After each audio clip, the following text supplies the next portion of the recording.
melanjutkan kajian kita pada surah Fatir berjawab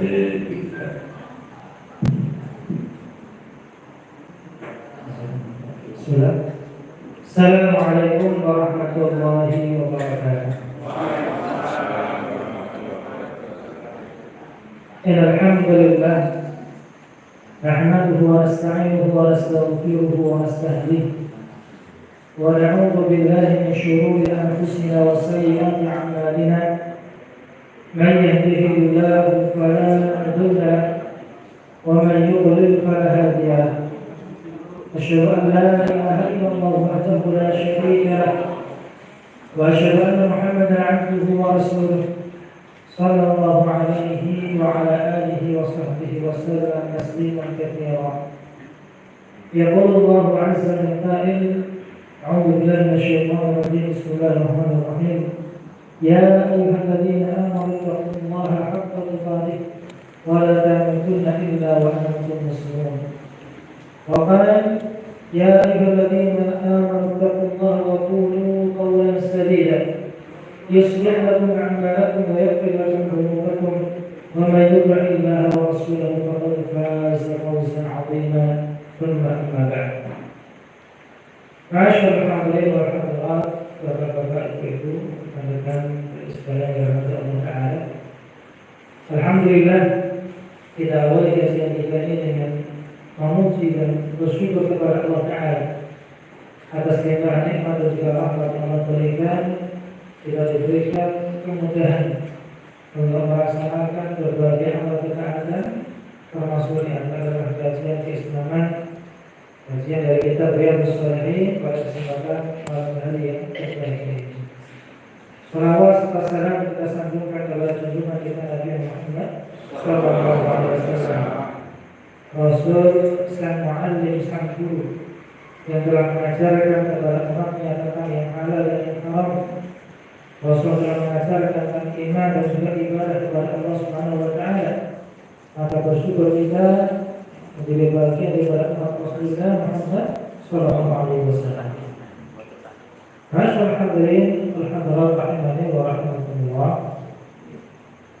Pada malam ini insyaallah akan kita lanjutkan kajian dari kitab Riyadhus Shalihin pada bab muraqabah, merasa diawasi oleh Allah Subhanahu wa Ta'ala. Maaf kalau tulisannya agak kecil, maka tulisannya agak aneh. Atau hadis yang keempat dalam bab muraqabah. Jadi yang boleh terjemah atau buka HP aplikasi motor bisa disimak juga. Qala al-mu'allif rahimahullah, berkata sang penulis beliau Imam An-Nawawi semoga Allah merahmati beliau, ar-rabi' yang keempat, ini hadis yang keempat dalam bab muraqabah. An Anas radhiyallahu anhu qala, dari sahabat Anas bin Malik radhiyallahu anhu beliau berkata, innakum, sesungguhnya kalian, la ta'maluna a'malan, sungguh kalian pernah mengerjakan suatu amalan, dia adatu fi a'yunikum minasy-sya'r, yang amalan itu bagi kalian hanya seperti sesuatu yang lebih tipis daripada rambut. Ini sesuatu yang kalian pandang sangat remeh, sangat kecil, bahkan lebih tipis daripada sehelai rambut. Kunna na'udduha ala ahdi Rasulullah sallallahu alaihi wasallam minal mubiqat. Sedangkan kami menganggap perkara tersebut di masa Rasulullah minal mubiqat, termasuk perkara-perkara yang menghancurkan, membinasakan. Rawahul Bukhari, diriwayatkan oleh Imam Al-Bukhari, wa qala, dan beliau berkata, al-mubiqat yakni al-muhlikat. Yang dimaksud dengan al-mubiqat yakni adalah amalan-amalan yang mencelakakan atau menyengsarakan. Masyaallah rahimani wa rahmatullah. Ada banyak faedah yang dapat kita ambil daripada hadis ini. Yang paling pertama tentang keutamaan sahabat Anas bin Malik. Bahwa hadis tadi diriwayatkan oleh sahabat Anas bin Malik yang beliau menggambarkan kondisi dalam dua generasi yang berbeda. Generasi beliau bersama dengan sahabat dengan generasi setelah para sahabat. Yang ringkasnya tadi, kalian, yakni orang-orang setelah sahabat, memandang perkara-perkara yang kalian kerjakan itu sesuatu yang kecil. Maksudnya adalah perkara dosa yang menjadikan itu sesuatu yang kecil. Sedangkan di masa sahabat itu perkara yang besar. Artinya apa di sini?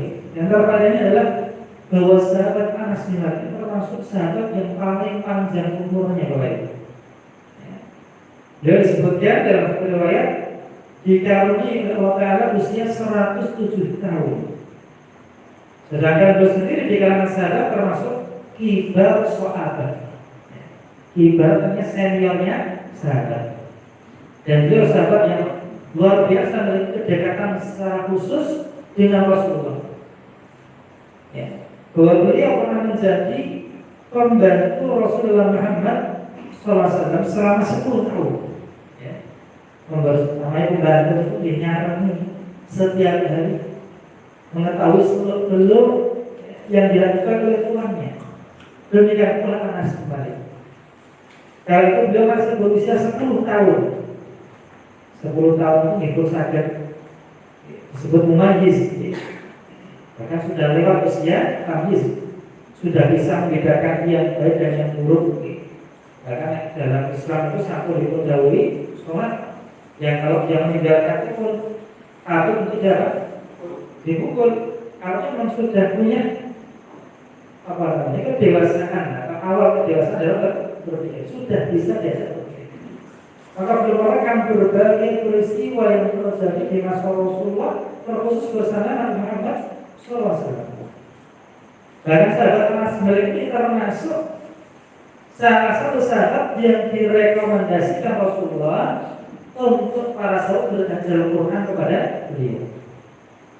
Maka dalam satu kisah, karena Rasulullah itu hanya bersama dengan Anas bin Malik, beliau menyatakan kepada Anas bin Malik, "Iqra' alayya Al-Quran." Belajar untuk Al-Quran. Maka dibaca surat An-Nisa sampai pada penggalan ayat, "Fakai idza ji'na min kulli ummatin bi syahidin wa ji'na bika 'ala haula'i syahida." Bagaimana apabila kami datangkan bagi setiap umat seorang saksi dari kalangan Nabi Rasul, dan kami datangkan kepada Muhammad sebagai saksi bagi seluruh umat. Istilah Rasul sudah menangis. Terbayang bagaimana kelak beliau akan menjadi saksi bagi seluruh umat muslim. Dan juga beliau pernah didoakan Nabi SAW, ya Allah, perbanyakkanlah atau perbanyaklah harta dan anaknya, dan berilah keberkahan untuknya, serta panjangkan umurnya, dan ampunilah dosa-dosanya. Ini doa Nabi untuk sahabat Anas bin Malik. Sampai ada yang menyatakan jumlah putra beliau 150 orang. Nah, itu sebenarnya berapa? Tentu maksimal 4 ya. Tapi kalau barangkali istrinya meninggal, kemudian diceraikan, ada istri yang baru lagi, bertambah anaknya. Yang ini ya semua anaknya yang bertali dengan nasabnya itu ada 150 orang. Yang 100 anak beliau meninggal ketika beliau masih hidup, sedangkan tersisa setelah meninggal 50 anak. Dan Abu Hurairah memuji seorang Anas bin Malik yang mengatakan, aku tidak pernah melihat seseorang yang sholatnya paling mirip dengan Rasulullah dibandingkan putra daripada Ummu Sulaim, yakni Anas bin Malik. Nah, ini singkat tentang keutamaan sahabat Anas bin Malik. Kemudian kembali pada inti hadis tadi ini, bahwa Anas bin Malik menyatakan, sungguh kalian mengamalkan amalan yang kalian anggap itu lebih ringan, lebih tipis daripada sehelai rambut, sedangkan kami menganggapnya di masa Rasulullah sebagai perkara yang membinasakan. Di sini ada faedah bahwa menganggap remeh dosa menunjukkan sedikitnya rasa takut kepada Allah dan tanda kemunafikan. Ini perlu untuk kita muhasabah. bahwa Rasulullah SAW dari hadits yang diriwayatkan oleh Abdullah bin Mas'ud radhiyallahu anhu, beliau bersabda, "Innal mu'mina," sesungguhnya orang yang beriman, yara dzunubahu, memandang dosa-dosanya, ka'annahu qa'idun tahta jabalin, seakan-akan dia duduk di pinggiran gunung, di tepi jurang. Yakhafu an yaqa alaihi, dia begitu takut, begitu khawatir jika gunung itu akan menimpa dirinya. Bukan sekedar khawatir yang belum jurang ini, tapi khawatir apa? Bahwa gunung itu akan menimpa dirinya. Wa innal fajira, sedangkan seorang yang fajir, pelaku maksiat atau pelaku dosa besar, ya'dzunubahu kadzubabin, dia memandang dosanya itu hanya seperti dzubab. Dzubab itu lalat, hanya seperti lalat. Marra ala anfihi faqala bihi hakada, hanya seperti seekor yang hinggap di hidungnya, kemudian dia mengusir dengan tangannya demikian. Lalu ya, bahwa istighfarul dzunub, menganggap remeh dosa, ini menunjukkan sedikitnya rasa takut kepada Allah dan tanda kebenaran. Sebaliknya, seseorang yang memandang dosa kecil sebagai dosa besar atau menganggapnya sebagai perkara besar yang telah akan dia pertanggungjawabkan di hadapan Allah, maka ini akan mendorong sifat khasyah, mendorong rasa takutnya kepada Allah, yang rasa takut itu akan menghalangi dia dari segala bentuk dosa dan maksiat.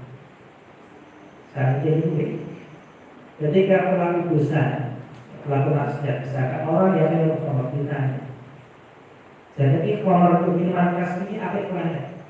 Itu jawabannya benar. Dielek. Seorang pezina ketika ditanya, sejatinya hubungan perzinahan itu betul, pasti dia akan menjawab betul. Namun apa? Karena dia meremehkan dosa-dosa tersebut, menganggap ringan, harus biasa. Mungkin saya biasa pernah. Jangan bisa begini arak saja, begini apa? Memang yang lain. Yang itu zamannya pasangan ya saya ini biasa, tidak. Nah, menganggap biasa, menganggap remeh, inilah yang menjadi sebab kehancuran. Karena ada ungkapan, la saghiratan ma'al istimrar, tidak disebut dosa kecil ketika dilakukan terus-menerus, wala kabiratan ma'al istighfar, tidak pula dosa itu disebut dosa besar ketika apa? Dia terus beristighfar mohon ampun kepada Allah.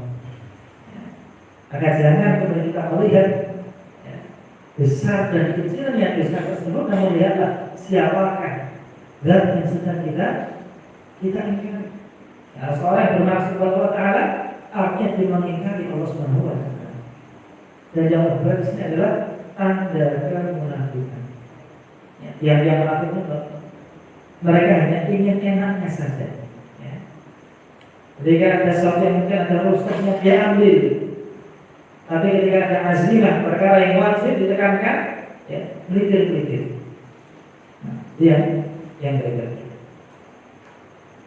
Kemudian yang ketiga masyarakat ini, bahwa sifat daripada dosa dan maksiat itu akan membinasakan pelakunya, baik dosa maupun kecil, dosa besar maupun kecil, masing-masing yang memiliki risiko. Risikonya apa? Mendatangkan murka dari Allah Subhanahu wa Ta'ala. Allah tegaskan dalam surat An-Nur ayat 63. A'udzu billahi minasyaitonir rajim. فَلْيَحْذَرِ الَّذِينَ يُخَالِفُونَ عَنْ أَمْرِهِ أَنْ تُصِيبَهُمْ فِتْنَةٌ أَوْ يُصِيبَهُمْ عَذَابٌ أَلِيمٌ. Maka hendaklah orang-orang yang menyalahi perintah Rasulnya takut akan mendapat cobaan atau ditimpa azab yang pedih. Tadi kan, kalau saja melanggar perintah Rasul diancam sedemikian rupa, bagaimana dengan mereka yang melanggar aturan Allah Subhanahu wa Ta'ala. Dan ketaatan ketundukan kita kepada Allah dan Rasulullah itu bersifat mutlak. Qul in kuntum tuhibbunallaha fattabi'uni yuhibbukumullah. Katakan Muhammad, jika kalian cinta kepada Allah maka cintailah aku, niscaya maka ikutilah aku, niscaya Allah akan mencintai kalian dan akan ampunkan dosa-dosa kalian. Dan juga perintah Allah untuk kita taati. Wa ati'u Allah wa ati'u Rasul wa ulil amri minkum. Taatlah kepada Allah, taatlah kepada Rasulnya, dan juga taatlah kalian kepada pemimpin kalian. Dua yang pertama ini bersifat mutlak. Taat kepada Allah dan Rasul bersifat mutlak. Ya, tidak ada alasan apapun untuk menolak perintah Allah dan Rasulnya kecuali apabila ada uzur syar'i. Fala wa rabbika la yu'minuna hatta yuhaqqimuka fima shajara bainahum thumma la yajidu fi anfusihim harajan mimma qadaita wa yusallimu taslima. Demi Tuhan Muhammad, mereka tidak beriman hingga mereka menjadikan engkau sebagai hakim fima shajara bainahum, dalam perkara yang mereka perselisihkan. Kemudian mereka tidak mendapati dalam hati mereka harajun, adanya ganjalan, adanya rasa tidak senang, tidak ridha terhadap keputusan Rasulullah. Wa yusallimu taslima, dan mereka berserah sepenuhnya kepada hukum Allah dan Rasulullah. Nah, ini lagi-lagi juga tentang bagaimana kewajiban kita untuk taat kepada Rasul. Sebaliknya, melanggar perintah Allah dan Rasulnya, baik meninggalkan perkara yang wajib atau mengerjakan perkara yang haram, karena lagi-lagi dosa tidak terbatas pada mengerjakan yang haram. Dosa itu tidak hanya terbatas pada mengerjakan yang haram. Meninggalkan yang wajib itu juga termasuk dosa, bahkan dosa. Berarti kan ketika kita menggambarkan bagaimana kelak orang-orang kafir itu dihukum berlipat ganda. Ketika penjaga neraka Saqar berkata, "Ma salakakum fi saqar?" Apa yang menyebabkan kalian masuk ke neraka Saqar? Qalu lam naku minal musallin. Mereka menjawab, dahulu kami tidak sholat. Orang kafir apakah sholat? Tidak. Dulu tidak sholat dan tidak wajib. Kenapa tidak wajib? Karena mereka kafir. Kalau mereka kerjakan tidak sah. Tapi apa? Di akhirat mereka dituntut. Kenapa kamu tidak beriman kemudian mengerjakan sholat? Maka dosanya double. Satu karena tidak beriman, dua karena tidak taat kepada Allah. Warataqulub ilmu miskin. Termasuk apa? Dosa karena tidak memberi makan orang-orang miskin. Tidak hanya kewajiban kita kepada Allah saja yang diperhitungkan, termasuk kewajiban kita kepada sesama itu pun juga diperhitungkan oleh Allah Subhanahu wa Ta'ala. Dan poinnya tadi, dosa tidak terbatas pada mengerjakan yang haram, termasuk meninggalkan yang wajib. Ini bagi daripada dosa. Jadi jelasnya ancaman Allah dua, antusibahum fitnah, bahwa mereka akan ditimpa fitnah. Fitnah itu apa? Banyak macamnya. Bisa berupa musibah, berupa bala, termasuk fitnah yang penyakit, tujuan palsu dan sebagainya. Au yusibahum adzabun alim, dan yang paling berat adalah ditimpa azab yang pedih kelak yaumul qiyamah. Makanya dampak daripada dosa. Yang berikutnya Rasul Hadirin. Dari hadis ini kita melihat keutamaan para sahabat, bahwa mereka adalah manusia yang paling takut kepada Allah. Dari mana kita tahu?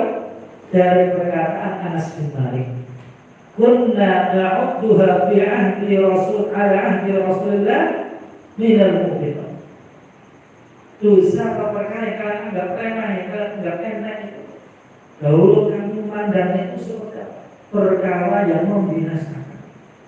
Inilah yang menjadikan mereka menjadi manusia terbaik setelah Rasulullah. Inilah yang menjadikan mereka dipilih oleh Allah untuk mengambil Rasulullah dalam dakwahnya. Karena semakin bertambah ilmu mereka, bertambah pula rasa takut mereka kepada Allah.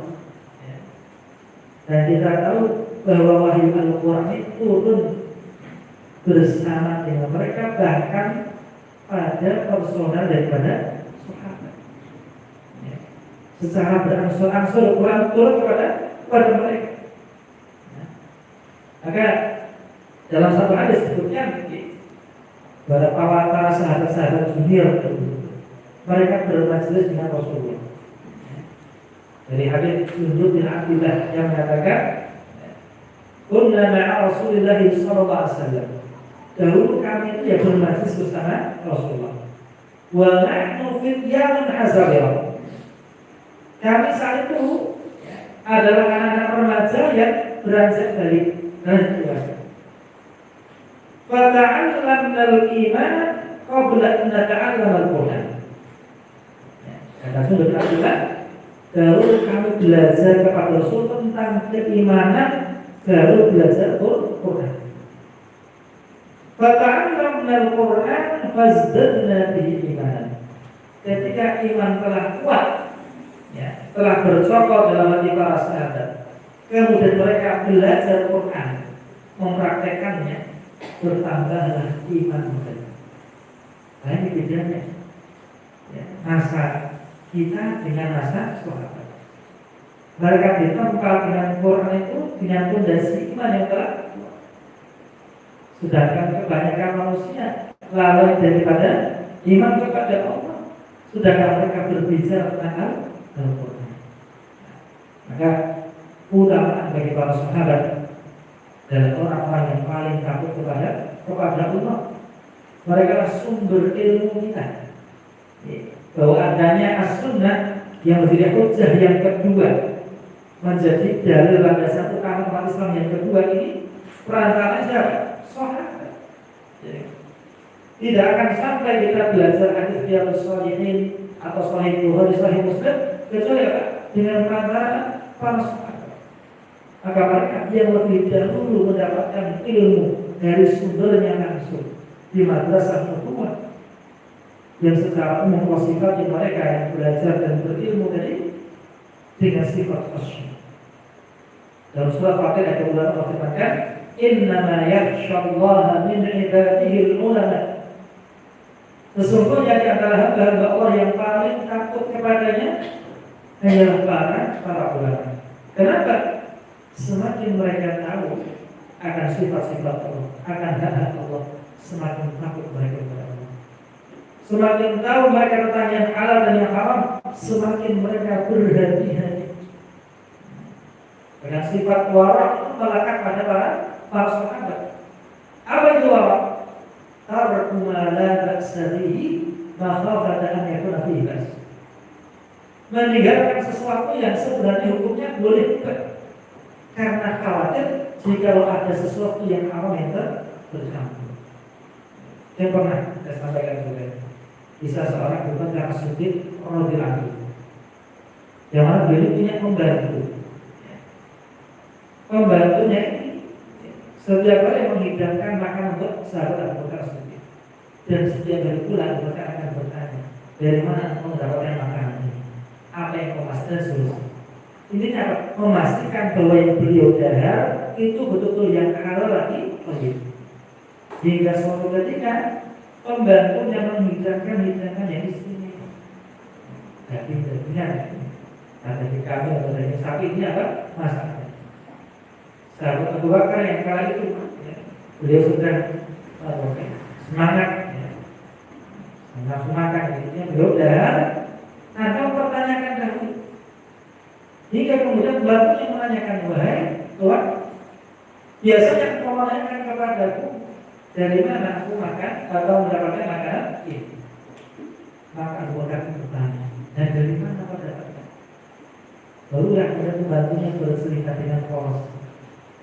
Sungguhnya hari tadi aku mendapatkan upah dari seorang yang dahulu ya, datang kepadaku untuk berdukun, sedangkan aku dahulu punya pekerjaan sebagai dukun palsu. Dukun jadi-jadinya. Yang mendapatkan upahnya kan baru saja Abu Bakar ketika tahu bahwa ini adalah hasil daripada perdukunan dan meskipun dukunan, segera memuntahkan apa yang telah beliau bahkan memasukkan jari-jarinya ke dalam mulutnya untuk mengeluarkan apa yang telah beliau dapat. Sampai-sampai orang mengatakan hampir beliau meninggal karena apa? Berusaha untuk mengeluarkan isi perutnya. Namun hikmahnya apa? Inilah bentuk kehati-hatian para sahabat. Ya, saat ini dah apa pun ya ayu gitu. Tiga pergi akan sampai jamu. Buat sesuatu kan? Buat apa? Ya, ibadahnya sampai jamu padahal apa? Jadi segala. Ya. Atau dengan kapan-kapan yang lain. Kalau itu ada sahabat kisah kecil itu kan, masya Allah. Bahkan sebagian ya, para ulama saking hati-hati apa? Buatan persoal dahar otak pikiran termasuk apa? Tidak makan dari daging yang ada di pasar. Betul tak? Menyembelih kan? Itu bukan bentuk ekstrim ya, tapi apa? Bentuk sifat kehati-hatian. Meskipun secara umum ya, selama kita di negeri kaum muslimin, maka insya Allah sembelihan itu pun juga halal bagi kita. Pada yang berikutnya masyaallah ini bahwa meremehkan dosa membuat seorang tidak takut berbuat dosa. Semakin seseorang menganggap kecil dosa itu, maka semakin ringan dia berbuat dosa. Dan semakin kesini zaman semakin dewasa ini, perbuatan dosa itu akan menjadi perkara yang wajar, menjadi perkara yang tidak lagi besar. Waktu dari zaman dulu pernikahan di luar nikah di luar atau hamil di luar nikah itu menjadi perkara yang tabu. Nah, kemudian orang tua akan sangat merasa malu. Saat ini hamil di luar nikah itu kita anggap campur sari, anggapnya gede. Akan kemudian dahulu mungkin kejadian hamil di luar nikah itu kuliah atau SMA saat ini, bahkan SMP. Manakah bapak keren? Biasa. Apalagi di luar negeri, anak usia 14 tahun pun bebas ke dokter, termasuk konsultasi, ya, KB dan sebagainya. Ini menandakan apa? Semakin tua zaman ini, semakin ringan dosa di pandangan manusia. Padahal tadi yang jelas dari Rasulullah, seorang mukmin melihat memandang dosanya layaknya seseorang yang duduk di pinggir gunung yang tinggi. Khawatir bukan karena dia akan jatuh ke jurang, tapi khawatir jika dosa yang sebesar gunung tadi akan beban dia menimpa diri.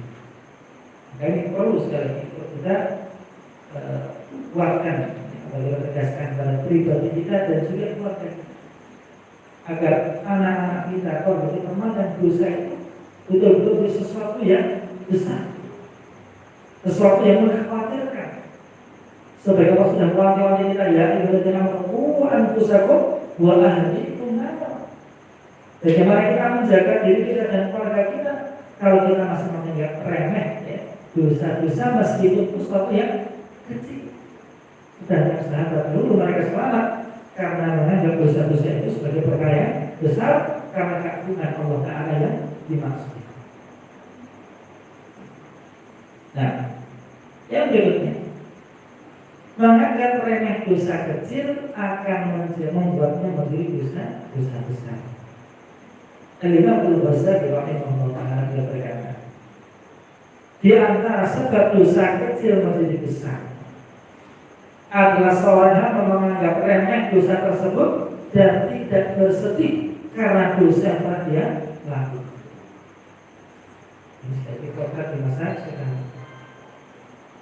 Lari-lari melakukan ketika melakukan satu perbuatan yang buruk misalkan, Ketika dia merasanya kok enak, itu malah kumat. Mereka yang minum khamr barangkali dulunya tidak sengaja.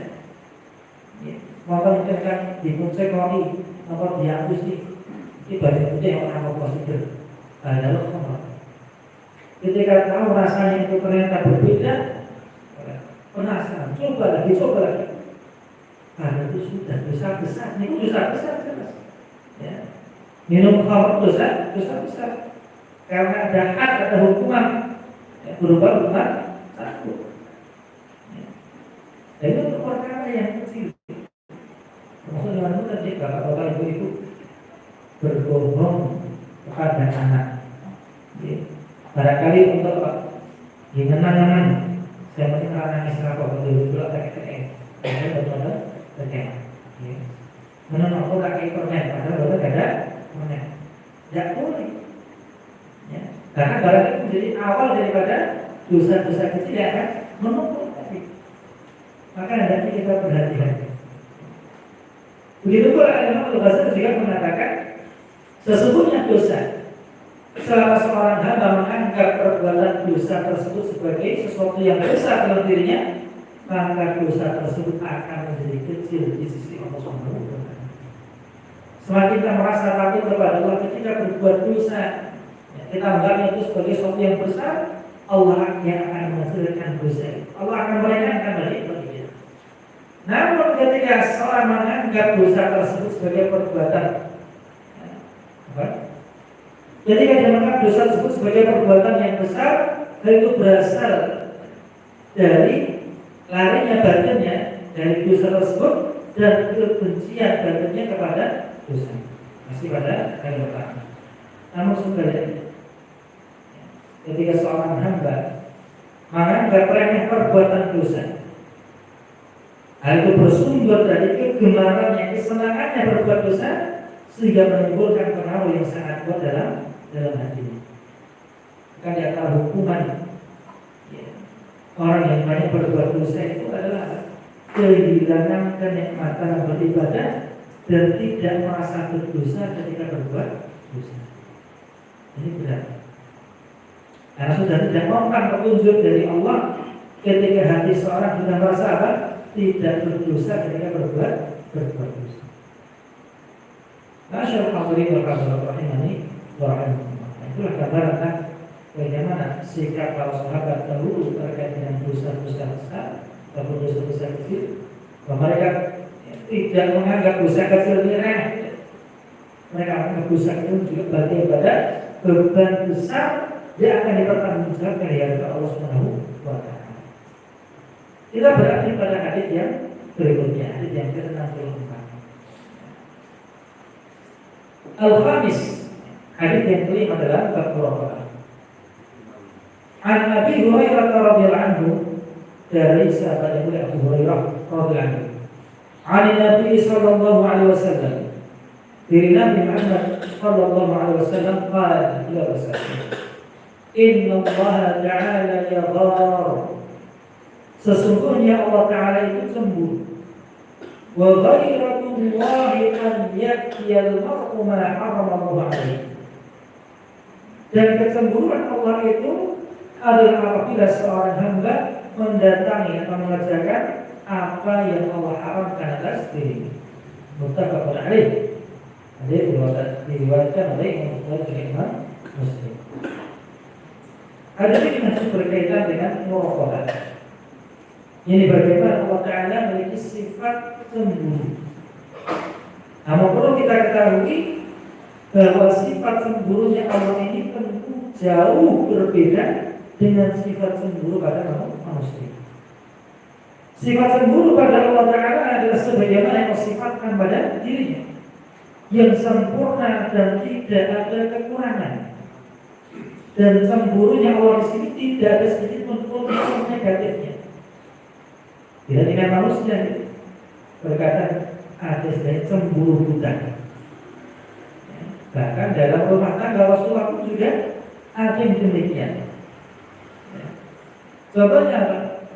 Ketika Ummul Mukminin Aisyah radhiyallahu anha, beliau memang paling bercemburu di antara para istri Nabi, saking cintanya kepada Rasulullah. Nah, ini bukan sifat kekurangan ya. Pernah suatu ketika ada istri yang lain, Sofia kalau tidak salah, mengantarkan makanan lewat pembantunya kepada Rasulullah Muhammad Sallallahu Alaihi Wasallam. Sedangkan Rasulullah saat itu sedang gilirannya sedang di rumahnya Aisyah radhiyallahu taala anha. Aisyah yang merasa tidak rela. Rasulullah sedang di rumah saya kok tiba-tiba ada kirim makanan, istri yang lain. Maka beliau dengan sengaja menjatuhkan piring berisi makanan daripada Sofia. Lalu apa kata Rasulullah? Rasulullah mengatakan, "Gharat ummukum." Yang mana adalah ibunda kalian sedang sembunyi. Beliau tidak marah, piring kamu pecah kamu. Dengan lembut beliau mengatakan, "Gharat ummukum." Ibunda kalian sedang marah.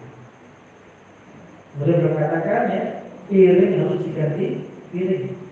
Bersihkanlah dan piring harus diganti dengan piring. Jadi gambaran bahwa sifat cemburu itu bisa ada unsur negatif. Namun tidak dengan sifat cemburu pada Allah Subhanahu wa taala. Karena cemburunya Allah kepada hambanya adalah bentuk rahmat dan kasih sayang. Bahwa Allah tidak ridha ketika hambanya melanggar larangan-larangan Allah atau meninggalkan perintah-perintah Allah Subhanahu wa taala. Dan kaidah dalam menempatkan sifat Allah Taala, laisa kamitslihi syai'un wa huwas samiul basir. Tidak ada yang serupa, yang mirip dengan Allah sedikit pun apapun, sedangkan Allah Maha mendengar lagi Maha melihat. Jadi kita wajib mengimani sifat cemburu pada Allah. Sebagaimana yang sifatkan pada dirinya, tanpa kita mentakwilkan atau kita menafikan atau menyamakan dengan makhluk, tidak boleh sama sekali. Sebagaimana perkataan Syekh Muhammad bin Shalih Al-Utsaimin rahimahullah taala dalam Syarah yang sahih mengatakan bahwa dalam hadis ini ada penetapan sifat cemburu bagi Allah. Dan metode Ahlus Sunnah wal Jamaah dalam memahami hadis ini dan hadis yang lain yang serupa. Demikian pula ayat-ayat yang berkaitan dengan sifat Allah adalah mereka menetapkan sifat Allah yang layak sesuai dengan keagungan bagi Allah. Bahwa Al-Sunnah mengatakan sesungguhnya Allah itu cemburu, akan tapi kecemburuan Allah tidak sama dengan kecemburuan makhluk.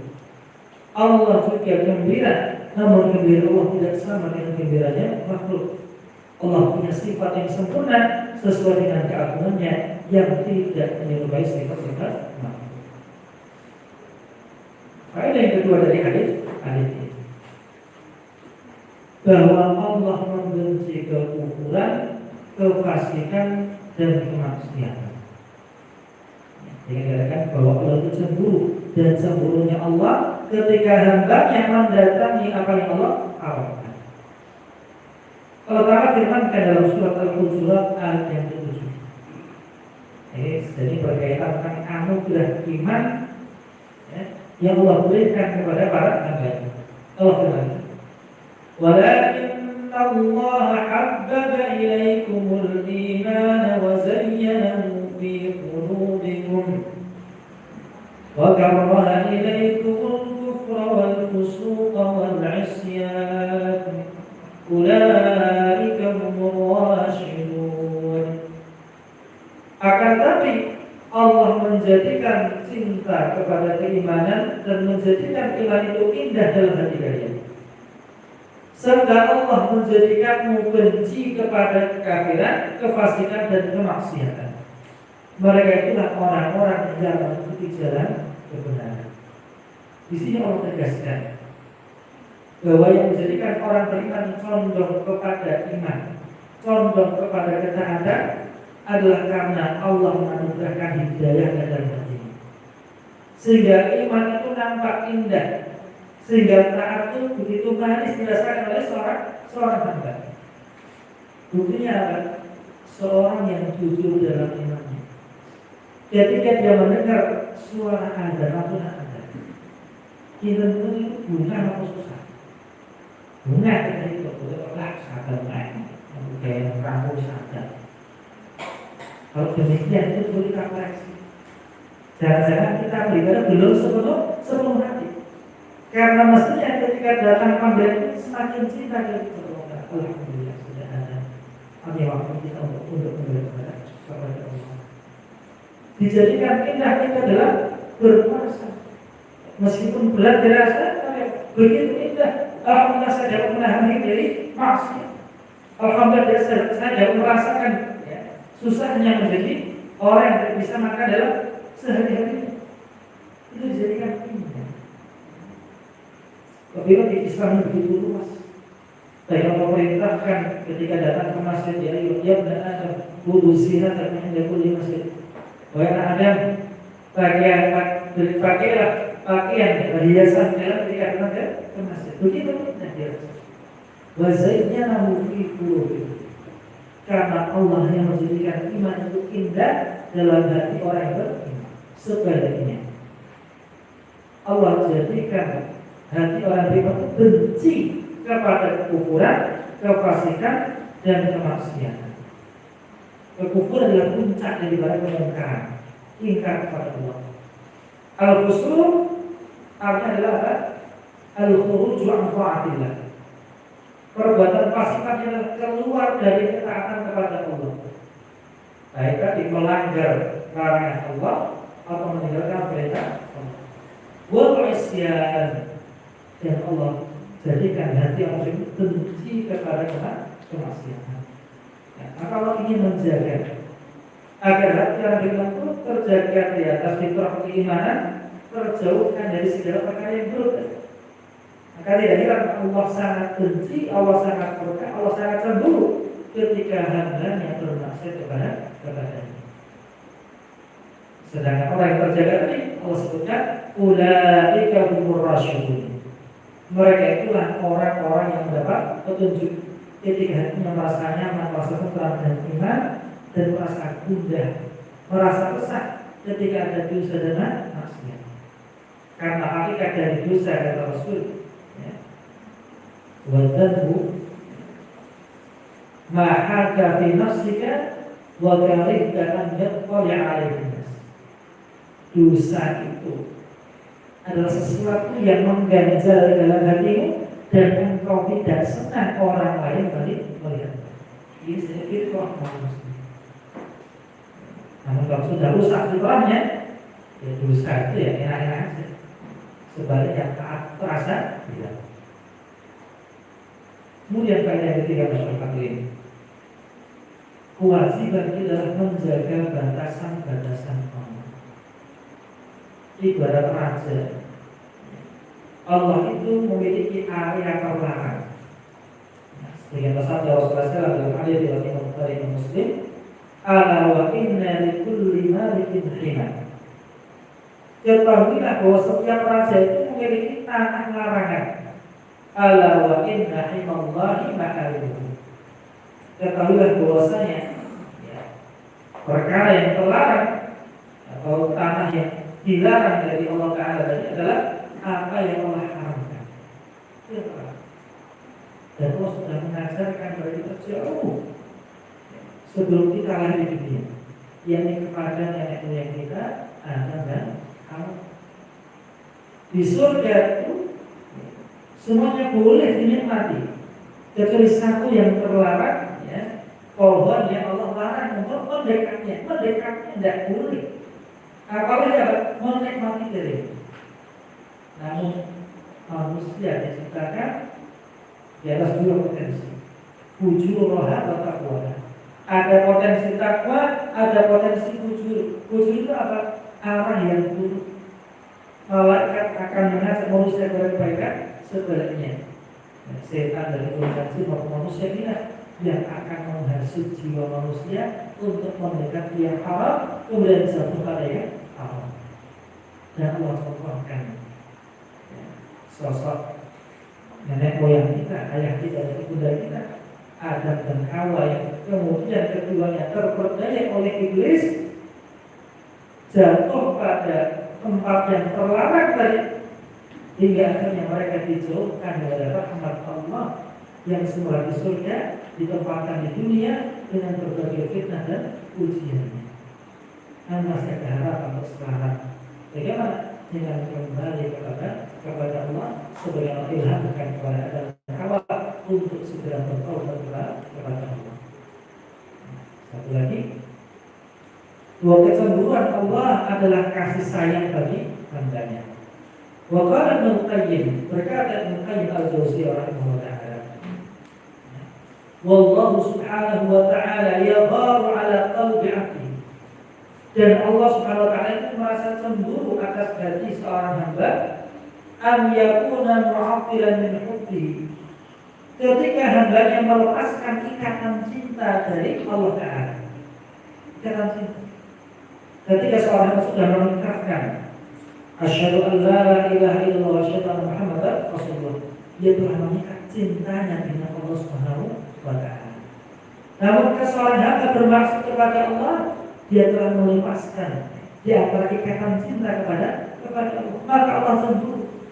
Ketika seorang hamba melepaskan ikatan cintanya dari Allah Ta'ala, wa khawfi, termasuk melepaskan ikatan takutnya kepada Allah, wa rajaihi, serta ketika seorang hamba melepaskan ikatan harapan kepada Allah, wa an yakuna fihi ghairuhu, dan Allah cemburu, Allah tidak mau ketika ada selain Allah dalam hatinya. Allah subhanahu wa ta'ala khalaqahu li nafsihi, ketahuilah bahwa Allah menciptakan manusia, menciptakan hambanya itu untuk Allah Ta'ala, untuk kehendak Allah Ta'ala. Wa tarahu min baini khalqihi, dan Allah pilih hamba itu di antara ciptaannya. Maka kita tahu kita bisa sampai di dunia ini bukan tanpa proses dan tidak mudah. Ya, ada jutaan sel yang kaitannya dengan biologis gitu ya. Yang Allah pilih satu di antara jutaan, bahkan mungkin miliaran sel itu untuk lahir ke dunia. Allah pilih satu. Itulah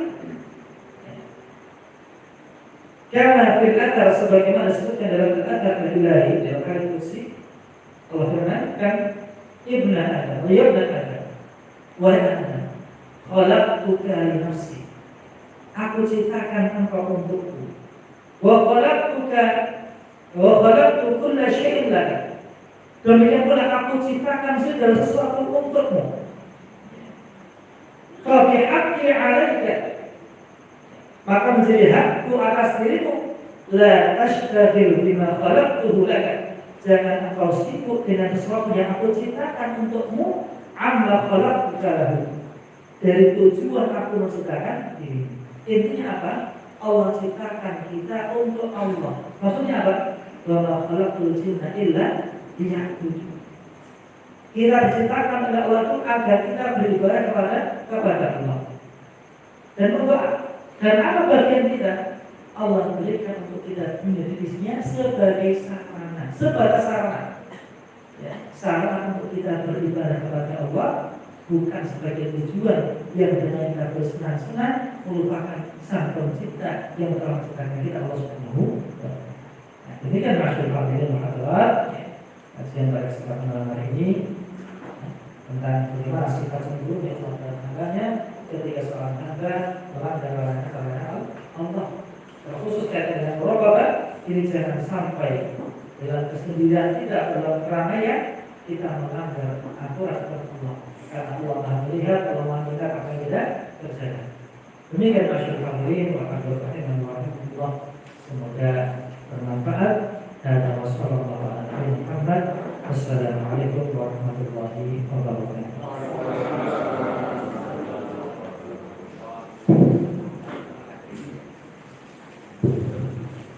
Bapak Ibu, kegiatan kajian kita dari Survei dari terima kasih.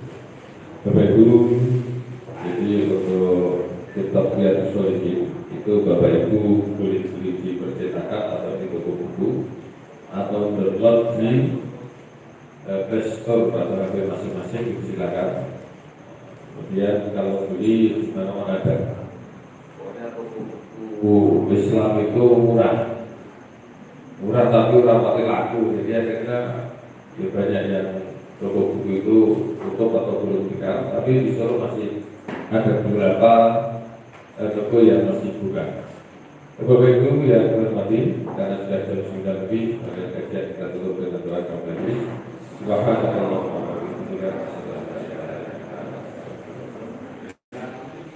Akhirnya pengumuman dari panitia pengajian di GPHI untuk